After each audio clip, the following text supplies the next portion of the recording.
বন্ধুরা আমরা এখন এসেছি বিল তো মানে মাখনা চাষ দেখতে। তো কত বড় বড় মাখনা হয়েছে আপনাদেরকে আমি এখন দেখাবো।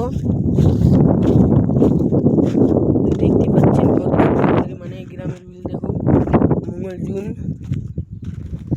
মঙ্গলজুন বিল পেছে মাখনা দেখা যাচ্ছে।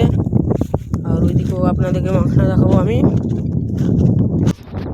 তো দেখুন কত বড় বড় মাখনা পিছে আরও আছে, আপনাদেরকে দেখাচ্ছি দাঁড়ান।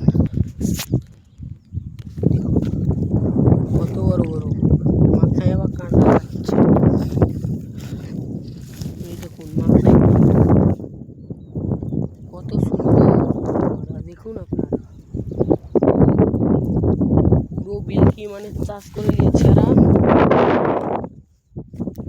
9 লাখ টাকার মাল ধরেছে। তো 9 লাখ চাষ হচ্ছে এখানে। এতটা মাখনা হয়েছে মানে কয় লাখ টাকা আপনার ভাবেন হবে এদের। 9 থেকে তো 18 লাখ হয়ে যাবে। এটা গ্যারেন্টির ভাষা বলে দিলাম আপনাদেরকে। আমি এখন আজকের মধ্যে আমি ব্লগটা কাটলাম, আপনাদেরকে বাই।